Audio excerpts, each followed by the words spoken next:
All right. Hey, everybody. Welcome to episode 17 of the Millennials in Print podcast. I am again Alex Krupski, joined by my co host, Jake Hoffman. You see, we're doing a little bit of a different one here today on Zoom.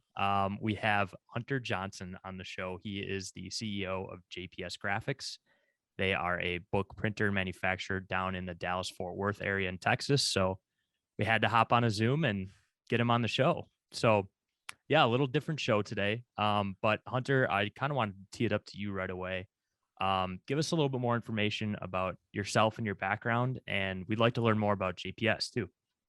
Sure. Thanks, Alex and Jake, and thanks for having me on. So, my name is Hunter Johnson. Just stepped into the CEO role of JPS Graphics this year in February. So JPS Graphics, we're a family-owned book printing business founded in 1978 by my grandparents and my dad, Bob Johnson Jr. And my grandparents retired about 20 years ago. So the last 20 years or so, my dad's run the business, and then I joined the business last year to lead up sales, and then we just did the transition to the third generation here not too long ago. So while it is a family-owned business, I took kind of the non-conventional route of not immediately entering the family business. So studied engineering in school, went to the University of Texas, and then went into consulting. So worked at IBM in their global business services, which is their consulting group, and then later Deloitte Consulting. And then the 9-ish years prior to joining JPS, I worked at a company called Sabre, which is a travel technology company, and worked in consulting roles and business strategy roles there. And then the last role I worked in was a chief of staff to the CEO role, and kind of did the independent consulting thing for a minute, and joined JPS initially in an independent consulting fashion, kind of looking at the business strategy and sales processes before kind of looking at the business and saying, hey, your whole leadership team reports to the CEO, but then all sales and service does as well. Why not have a head of sales? So stepped into that role, and one thing led to another, and that's kind of what led us here. But a little bit more about JPS. So I mentioned, book printing, book manufacturing is really our bread and butter. We really service what we call learning organizations. So you might ask, what is a learning organization? So that could be, student learning. So a lot of K-12 education curriculum publishers. So a lot of, math workbooks, science workbooks, things like that. And then in the professional learning realm, a lot of continuing education firms, and then a lot of corporate training departments, although a lot of them refer to themselves as learning and development departments now. But the common thread of all those is books, and kind of more specifically, workbooks, training manuals, things of that nature. Awesome. So one kind of unique thing that's pretty awesome is being able to come from not the print industry, right? So you've probably had, especially as a consultant, experience with, seeing a lot of different operations, technologies, and things like that. Are there things that you noticed when you came from maybe some other sectors getting into print that you're like, oh, hey, print should really kind of adopt this, whether it be like a technology component or something along those lines? Yeah, I think there's a few mindsets Sure. in terms of bring perspective from the outside, which is really all I can do at this point, because I've been here a year. But I think there is value there because Sure. it's a family business, 43 years. I still have 2 uncles and a brother that work in the business. They've worked in the business essentially their entire careers. But the vast majority of our employees is the same way. Our average tenure is 18 years. Wow. We've got Awesome. about 40 employees. So Sure. um, so that's awesome. A lot of loyalty, a lot of people that know our processes well, know our customers well.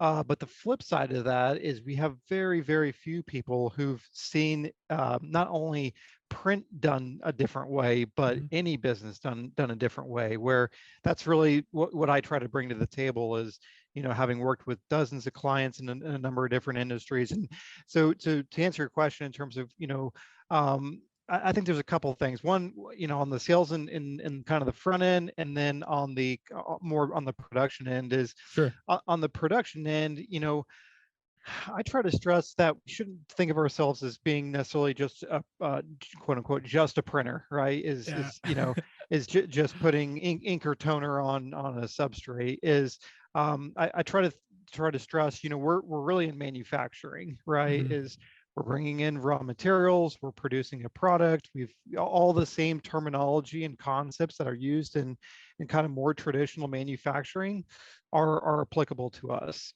whether it's lead times or, lean processing concepts, Six Sigma, all those kinds of things. So we've kind of flirted with and talked about lean and things like that in the past, but this is something I've really kind of doubled and tripled down with in the short time I've been in the role with our production manager. Is lean manufacturing has to be part of our ethos, and I think there's a big opportunity there. I think the other side of the coin is on the front end, is on the kind of sales and marketing side. Is print's not new, right? Print's a very traditional industry, and there's a lot of people that have been in the industry a long time, and there's a lot of goodness that comes with that. Don't get me wrong, but I think there's sometimes there's a mentality of we've always done it this way, and absolutely, you're speaking our language. Very traditional processes. So I always try to think of us as we're a small business. Again, we're 40 people. But we're not new. We've been around decades. But I try to think of it as, if we were selling like a startup, how would we sell, right? We would be using things like social media, and we would be, going on podcasts and doing things, much differently than, and I think COVID has accelerated a lot of that change. Definitely. Right. Definitely. So the kind of more traditional, let's go door to door, let's meet face to face, let's do, direct mail and things like that. And not to say direct mail and all those can still be successful, but I think there's just a new wave of techniques and tactics to get out there from a sales and marketing standpoint. Yeah, I totally agree. One thing I definitely kind of related with too is coming from a different background. I also didn't start my career in print, so I was working on the agency side. And one of the things that just seems a little bit like the experience that I've had with a lot of print companies, not just a Randall, but, across just working with other printers and stuff like that, is a lot of them have very antiquated like systems, technology. It's kind of always been that way. They've been developed in-house. And it's interesting because, one of the things that if you look at kind of like startup culture, a lot of what they're doing is using modernized platforms, right? So they're using Slack, they're using Salesforce potentially. There's all this integration, email platforms. Are you seeing, like, as a CEO, are you kind of seeing that as sort of like, because you're sort of, I would say in an interesting way, kind of like the next generation of print leadership, right? So are you looking to kind of integrate more of those types of like CRM technologies, things like that internally, or are you trying to basically, continue to evolve your existing systems and platform? Yeah. So, excuse me.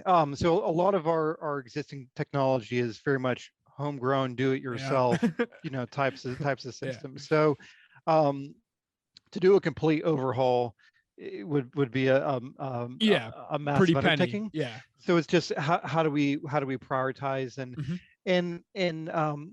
so I think there's definitely opportunities there. CRMs on our radar. I've had calls with HubSpot in the last week and things like that. So that's there. But I think what we've put in place kind of more immediately, one of the biggest opportunities I think is whether you call it social selling or content marketing or however you refer to that. I Mhm. think that's something you can get off the ground much more immediate, and Sure. so that's something we've really leaned into. And if you're selling B2B like we are, LinkedIn I think is the place to go. And that's something we've really leaned in hard, whether it's from a prospecting standpoint, an outreach Mhm. standpoint, messaging, content creation, kind of the whole nine. And one of the things I did really early on when I was here last spring, kind of more in a business strategy role, was so I think there's 146 industries on LinkedIn. Like when you set up a company page, you have a drop down of what industry Where you you can are. click. Yeah. And if you use Sales Navigator, which I'm a big proponent of, you can see you can have a whole set of filters. Each of those industry filters you can filter, and you can see how many people are on the platform in that Mhm. industry, and then how many have posted on the platform in the last 30 days.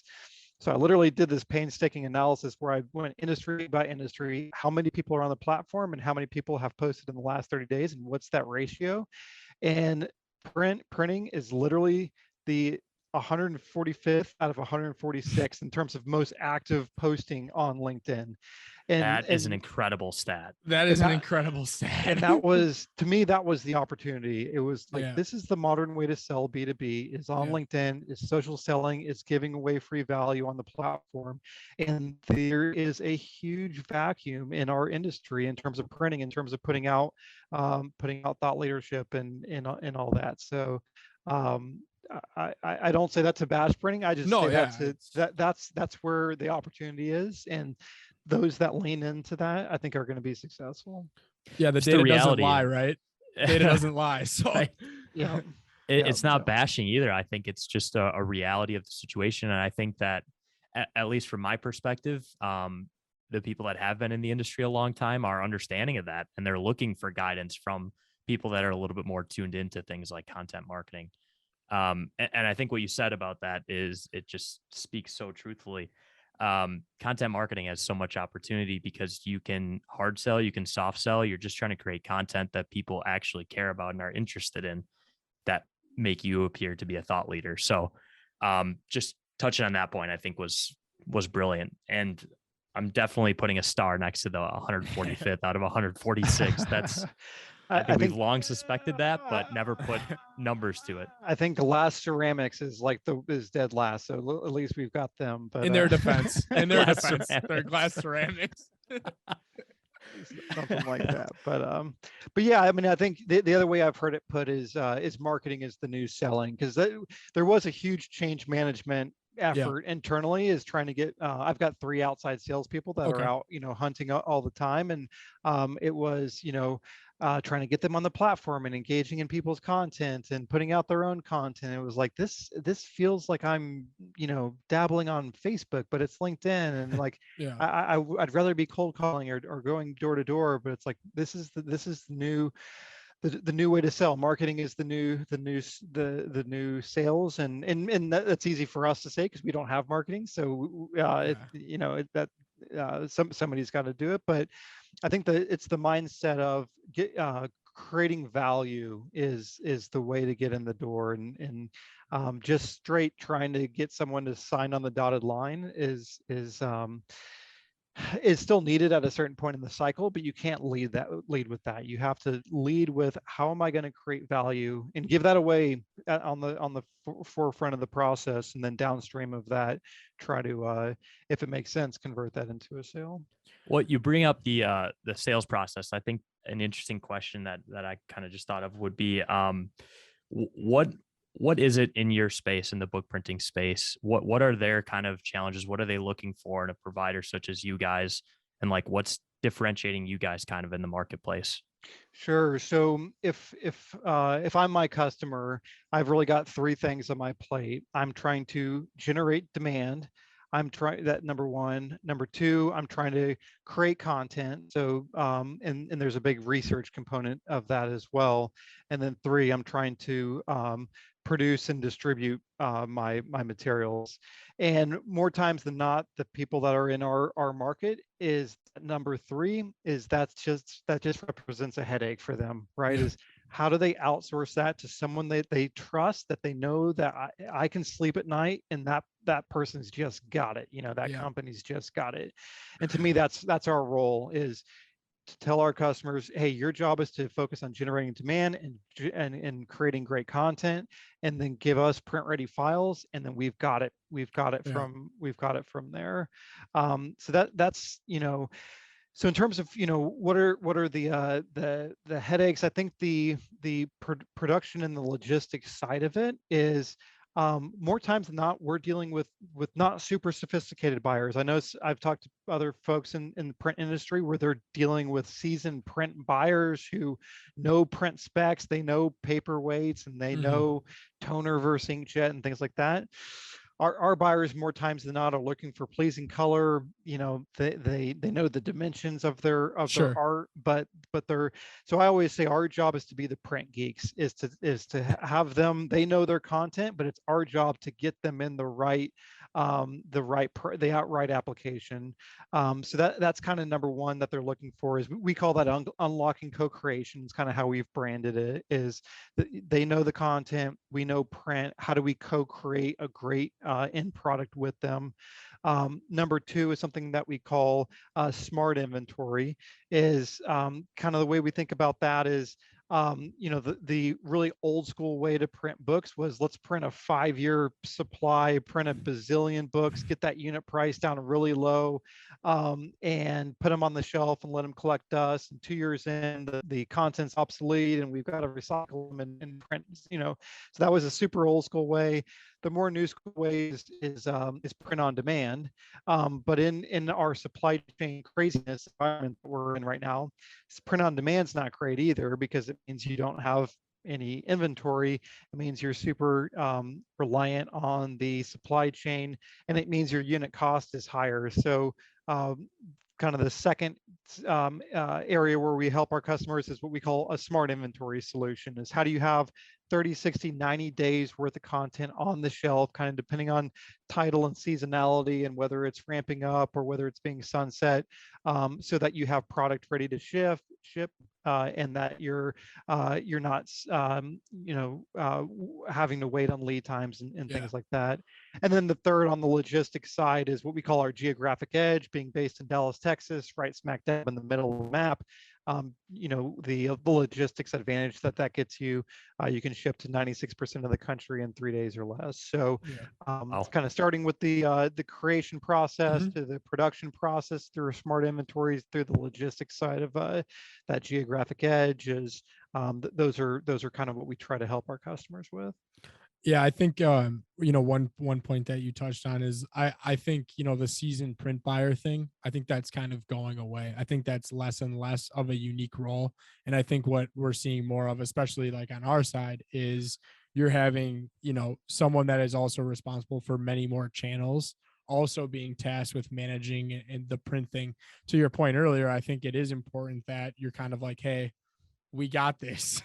You go focus on your core competencies. We'll make sure execution, print, all of those things are managed. So yeah, it's a very similar, I would say, arc that we're experiencing on the direct mail catalog side that you're experiencing in your own business. Very cool. Yeah. So yeah, I mean, I think the you hit the nail on the head with the let your customer focus on their core competency. And for most customers, it's not going to be printing and distributing things in-house. A lot of them will start that way, right? Is let me try to go to, and it is, we have discovery calls with prospects all this time that starts small, and that's how you should start small. Let's print at FedEx office, and let me go to Kinko's. Let me store product in my garage. But once you get to scale, is that should be some of the first things that you let go, and it allows you to double and triple down with those upstream processes that will allow you to win. Just switch. Did you have something, Jake? No, I'm good. Oh, okay. In just switching gears real quick, I am really curious how the transition has been for you into your CEO role from you were director of sales and marketing before, Mhm, correct, or something mhm. similar. That's, I mean, I can imagine that's a major transition. So I'm just curious what that's been like for you.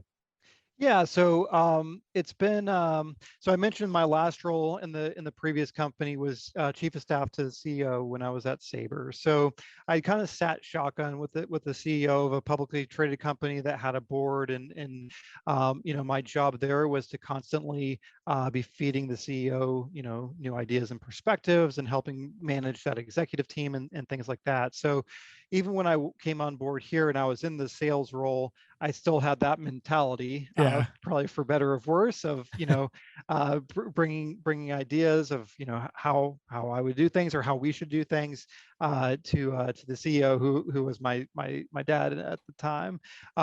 So now that I've stepped into the role, I don't know that it's necessarily a transition. I'm still in that head of sales Mhm. role as well. We haven't backfilled that. It's been just kind of an expansion of roles and responsibilities. The other thing though is it was a good time to take a fresh start and say, okay, what are the different responsibilities that are on the CEO's plate today, and that was a very healthy exercise because 2022 our goal is to do $10 million in sales this year. So the evolution from 1978, $0 in sales, to 2022, $10 million in sales, what was on the CEO's plate for that era will be very different from the next 20 years. Mhm. And Absolutely. things like estimating strategic jobs, things like our local IT help desk, things like when there's an ice storm, answering the front door, just a lot of those kinds of things, which in a small business you're going to roll up your sleeve, Sure. you're going to do a lot of things. But it was a great opportunity to take a fresh start and say, where should in the organization, where should these things sit? And Yeah. I kind of on day one when we did the transition meeting and made the big announcement, that was kind of the tone that I set. Was there was a lot of delegate up kind of mentality, I think, in our organization traditionally. And for a number of reasons, that's going to need to change. And the mantra has got to be empowerment. Is how do Yeah. we delegate a lot of these things, empower people to really own their seat Mhm. and to take on some of these tasks. So that's been I think that's been a really healthy part of the transition, honestly. It sounds like it. That sounds like an amazing perspective. Are you guys hiring? I'm just kidding. We Bye, Just Alex. kidding. yeah. If you have aspirations to be a fulfillment manager or a head of estimating, we've got a number, or head of sales. I've Yeah. got a number of different open positions. So Well, yeah. So that's actually a kind of a good transition. I think one of the things, and I could say this probably unequivocally across the board of all companies right now, looking for great people, right? mhm. Looking for positions to fill, and it's not just the print, and it's all businesses right now. So, what are some things when you look at sort of that problem? How do you look at kind of like what can how would you attack it, right? Is it you know Yeah. So I think a couple of thoughts sure. there is one of the things that was kind of already in motion when I joined last spring is we do something called EOS, the Entrepreneurial Operating System. So it's based on a book called Traction, which if you've got listeners that are in small businesses, 10 people to 250 people, I would absolutely recommend reading this book, Traction. And it's become when they say operating system, it's like the Windows, Yeah. for our Small business. I've for heard our a lot business. about traction. I've heard a lot about it. So it's been great. And one of there's a number of great outputs, but one of the things was we have our refreshed values. So we have a set of 5 values that were very crystal clear in terms of these are the behaviors that people largely already do exhibit in our business. And then as we're trying to grow and bring in new people, that's going to be the litmus test, right? Is Yeah. do, Yeah. do they match up with these values? And honestly, the values matter more than the skills or the experience. And I think of it as a 2 by 2 with with one axis being values and the other being performance, is if they align to our values very well and they're great performers, that top right quadrant, that's where you want it. That's the Sign them up. superstars, right? Yeah. But more times than not, whether because of the financials or just because of the scarcity of those types of people, you're not going to be able to find those superstars, right? So more times than not, what you're going to need to find is great alignment with values and low to medium performance in the short run, right? So that quadrant, we call those puppies, right? Is, people that are great in terms of values alignment, but there's growth in terms of, Yeah. on that performance axis. And more times than not, especially with kind of frontline and entry level positions, puppies is what we're looking for. People that come and our values: can do spirit, outstanding customer experience, respect, extra dependable, and learning through continuous improvement. Those are the 5 things. Is if you can be passionate about those 5 things, we can teach you how to run a cutter, or we can teach you how to work in our assembly area, or how to write job tickets and things like that. At least that needs to be the mentality. There's a lot of nuance there, and there's a lot of things that you need to learn. But hiring for values, to me, that's the unlock, really. Yeah, that's so funny. I've been such a huge proponent, of, okay, you don't need to have a background in print to be in print, right? I think you can hire based on talent, personality, all those kind of intangibles, and then you can teach them the skills necessary to exceed and perform, So, and I think culture fit, right? Yeah. Culture. I mean, you got to hire for the culture first, I think, and then you can be taught everything after that. Yeah. I mean, I think some of our leadership kind of supervisor roles in the production area, there's certain roles where I think you'd want that print experience, but like 100%. Yeah. Like our fulfillment area though, right now, I honestly kind of have a bias of like, let's bring somebody from outside of print who's seen warehousing and order fulfillment done in another industry and comes with a different set of ideas. Honestly, the head of sales kind of similarly is someone who's done solution selling, done social selling, things like that in a different industry that would bring a new perspective. So no, I'm sure you guys talk to a lot of people. I'm sure that you see this within your own organization. It's an aging workforce within the print industry, right? And nope, we're super young. Yeah, but I think our average age is like 54 or something like that. So. Something like that. It's pretty close. Yeah. So the twilight. Our company's not any different. I don't have that figure off the top of my head, but it sounds very, very comparable to what we've got. So so I think there's going to have to be, again, I'm thinking about this next 20 years, what's it going to take to be successful. You're going to have to be able to bring in people without print, that don't have print experience, and the trick's going to be culture, values, alignment, and very fast onboarding to get them up on the skills and experience required to be successful. I think one approach that we're taking, I'm curious to get your kind of perspective on this, Hunter, is, it has nothing to do with the age itself. It has everything to do with what's the succession planning going to look like? Like, what is our workforce going to look like in 5, 10, 15, 20 years? And we kind of recognized that a little bit pretty recently at a Randall. And we're like, we got to get into the minds of young kids, like the youth in high schools and middle schools, and really get kids interested in print, because I think it's a growing industry again. And I think we work with, everybody in print works with some of the leading brands in the country. And it's really cool when you think about what printers do. Like you said earlier, it's custom manufacturing. I mean, it's not just, as Jake likes to say, printing widgets or widgets. Manufacturing widgets. He loves to say widgets. It's a custom job each and every time. So yeah, I'm just curious if you guys do anything as far as like high schools or getting, people even before college. I mean, if you have any plans for that.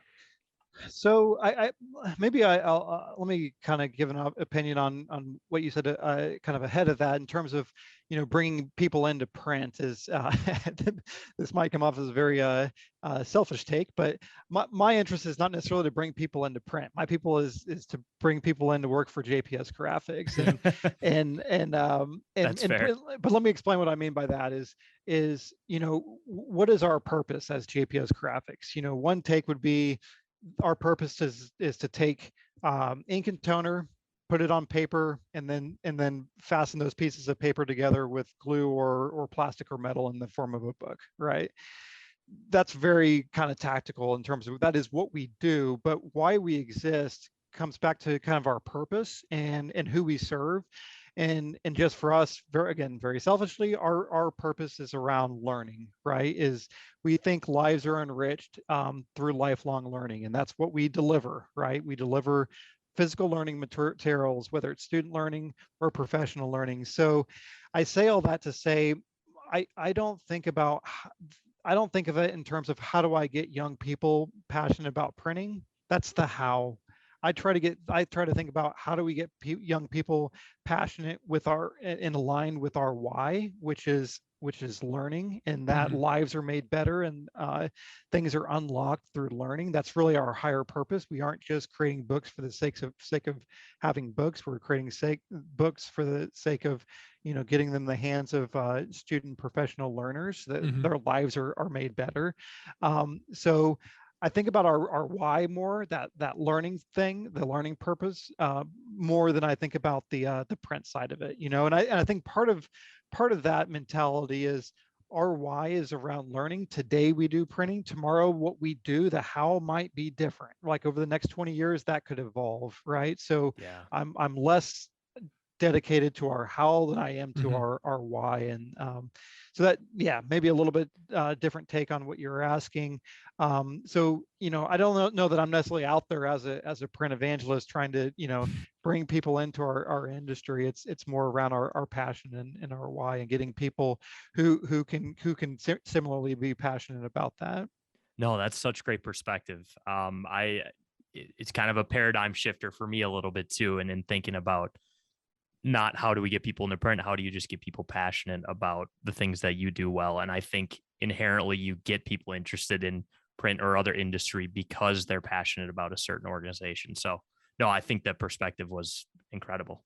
I think somebody who does that really well is Tesla. Like their purpose is sustainable energy, right? They happen to make electric cars, right? But if you're very passionate about a future that has sustainable energy, then that's their why, right? The how is electric cars. And the same thing is, like, I don't think Elon Musk is how do I get people into the automotive industry? I think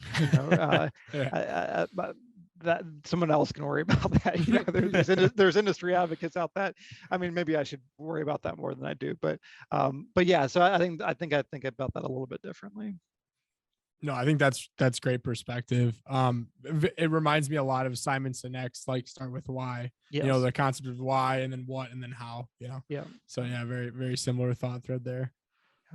Yeah. I'm a big Simon Sinek fan. Yeah, he's hard not to be. Hard not to be, for sure. Yeah. Well, Hunter, honestly, usually towards the end of the show, and I'm just trying to be conscious of everybody's time, yours, Jake's, and our audience as well. In just starting to wrap up the show, we usually kind of kick it over to you if you have any like final thoughts or anything we didn't cover yet that you'd want to cover. Feel free to share. No, I think it's really really cool what you guys are doing in terms of the whole millennials focus. I think it's really smart for a number of reasons. And yeah, I appreciate you guys having me on and having the opportunity to come on here and tell people a little bit about what we do and get to know you guys a little bit better. Yeah, definitely. I think once we post this on LinkedIn, we might bump up to like 144 or something like that. Yeah, moving in the right direction. Only room to go up for sure. So yeah. No kidding. We don't gotta get beat up by the glass ceramics folks. That'd be a tough one. So. Keep them down. Keep them at the bottom. Yeah. Well, thank you again, Hunter, so much for joining. I thought it was a great conversation. Yeah. And thank you guys at home listening to the show or watching on YouTube. And we will see you in episode 18. Thanks, Hunter. All right. Thanks, guys. Thanks.